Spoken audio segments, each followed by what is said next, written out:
Welcome to CE on ReachMD.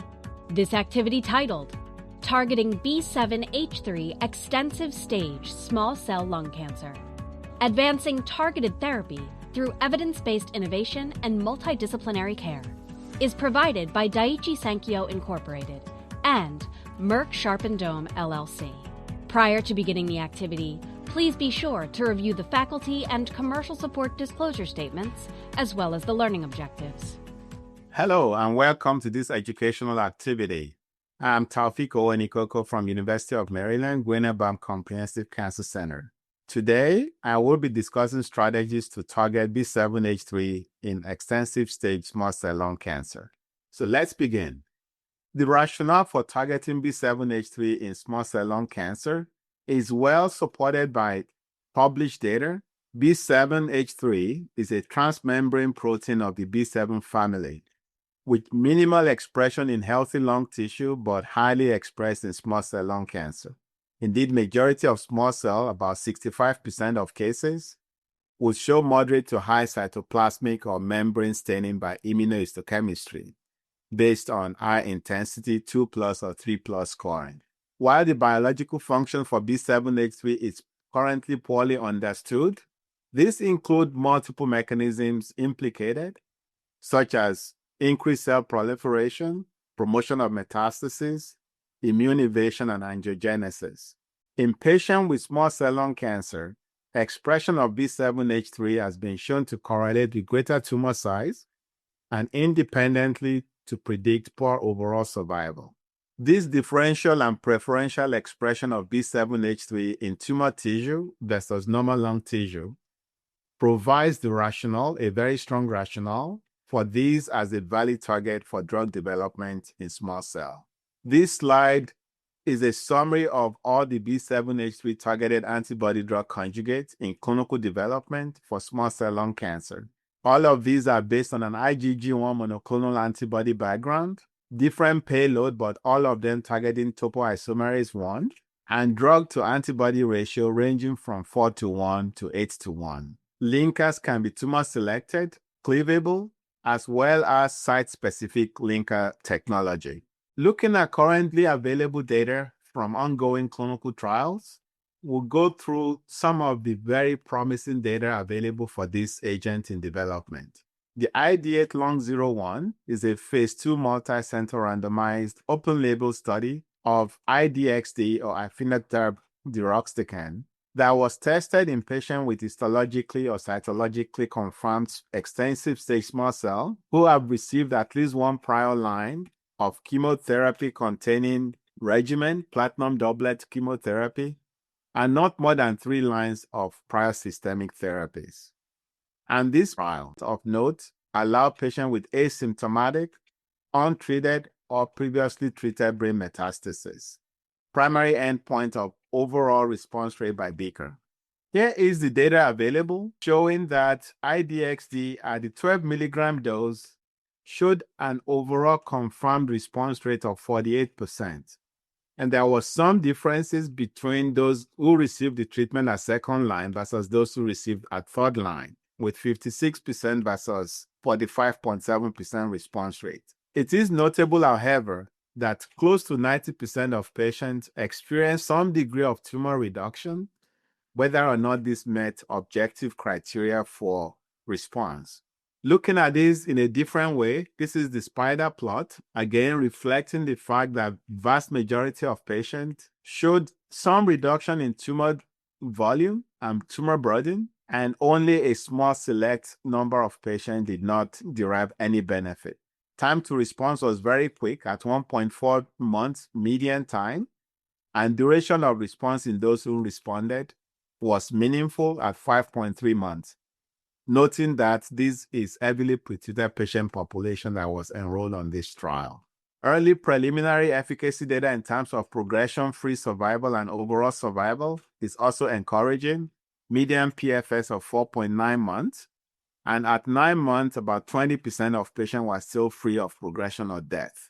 Overall survival median for a heavily pretreated population was 10.3 months, quite encouraging, and at 9 months, close to 60% of patients were still alive. as this allowed those with asymptomatic, treated or untreated intracranial involvement.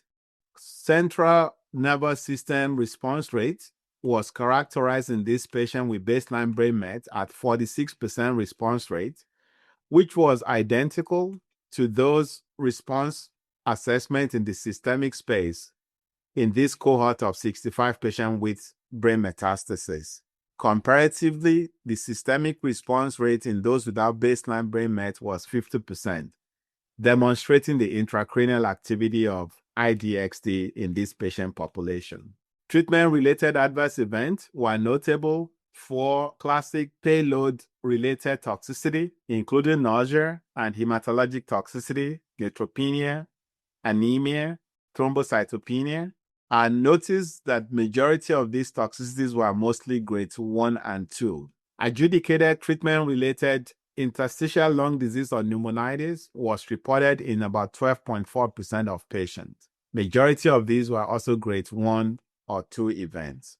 For those just tuning in, you are listening to Continuing Education on ReachMD. I'm Dr. Taofeek Owonikoko, and I'm discussing strategies to target B7-H3 in relapsed extensive stage small cell lung cancer. The second compound I want to give a quick overview of is GSK 5764227 or HS20093 that was tested in the Artemis 001 trial.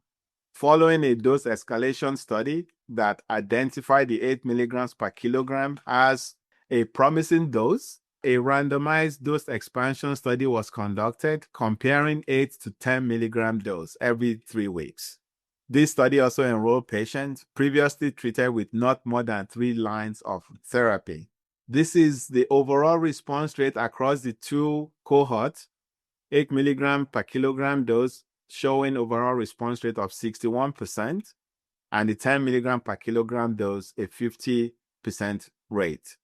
Disease control rate was north of 80% in both cohorts, and the median duration of response in responders, median progression-free survival, and median overall survival were very, very promising with this compound. Safety outcomes, again, showing that hematologic toxicity reflecting the payload of this antibody-drug conjugate is common, anemia, leukopenia, and thrombocytopenia being the most common, but also noticeable that about 58% of patients experience some degree of nausea, mostly grades 1 and 2. The third ADC targeting B7-H3 that I want to review in this quick overview is NHB088C, which was also tested in a dose escalation phase 1A study, a dose expansion study in small cell lung cancer patients who have failed prior systemic chemotherapy with or without PD-1 or PD-L1, but not more than 3 lines of prior therapy, looked at 1.6, 2 milligram and 2.4 milligrams per kilogram doses are given either every 2 weeks or every 3 weeks. Across the 3 doses tested, there is a very promising signal of efficacy with confirmed overall response rate of about 40%, especially with the 2 and 2.4 milligrams per kilogram, with overall response rate confirmed of 42 and 43% respectively. The median duration of this response was also very promising at about 6 months on average. Median overall survival was 11.5 months. The toxicity profile is similar to what we saw with the other 2 compounds, mostly hematologic toxicity and mostly grades 1 and 2. These are some of the key eligibility criteria being employed in ongoing phase 3 trials of these antibody-drug conjugates in relapsed small cell lung cancer. Across the 4 agents, the key eligibility required the confirmation of small cell lung cancer histology, good performance status of 0 or 1, no evidence of symptomatic brain involvement, and patients were not allowed to have had exposure to any B7-H3 targeted agent. History of interstitial lung disease or pneumonitis also excludes patients, and all of these studies had overall survival as primary endpoint or co-primary endpoint. As I indicated, there is a class effect from the topo-1 targeted payload causing hematologic toxicity. So it will be important to be aware of this toxicity and to be familiar with the best management approaches. So anemia and neutropenia are very common with these ADCs.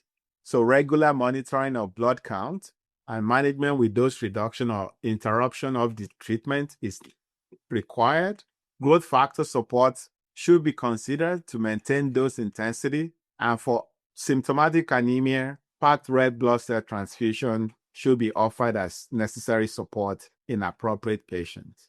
Interstitial lung disease is expected to occur based on historical data with this class of agents, ADCs in general. While it is still unclear what the predictors of predisposition to interstitial lung disease is, there appear to be some dose-response relationship, higher doses being more likely to induce interstitial lung disease.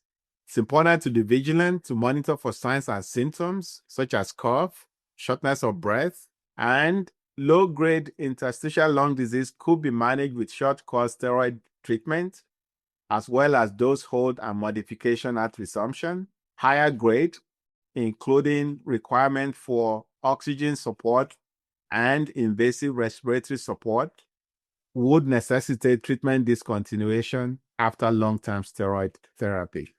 Interprofessional collaboration is critical to manage some of these adverse events that the oncology professional may not be very familiar with, especially interstitial lung disease, engaging the involvement of pulmonologists very early, as well as providing adequate support for all the cadres of oncology care professionals in the management of this patient will be critical to optimize success. Dose delays and dose reduction should be used as needed to maintain dose intensity and dose density, and additional practical strategies will be developed as we learn more about these agents to ensure patient safety and long-term adherence. So key takeaways: salvage therapy for relapsed small cell remains an area of unmet need. Antibody-drug conjugate is a promising class of agents, and B7-H3 is a validated drug target for which antibody-drug conjugate technology is appropriate. Early clinical trial to date will support the safety of this class of drugs. Interstitial lung disease is an important adverse event of special interest. While the mechanism is still poorly understood, dose adjustment and steroid therapy appears to be safe and effective. Across 5 different agents, we've seen consistent clinical efficacy signal with these ADCs and a topo-1 targeted cytotoxic payloads. All the ongoing phase 3 trials investigating this class of agents are currently enrolling, and we await full mature data to help establish this class of agents in the management of our patients. With that, we will conclude today's activity. Thank you for your participation. You've been listening to CE on ReachMD. This activity is provided by Daiichi Sankyo Incorporated and Merck Sharp & Dome LLC. To receive your free CE credit or to download this activity, go to reachmd.com/CME. Thank you for listening.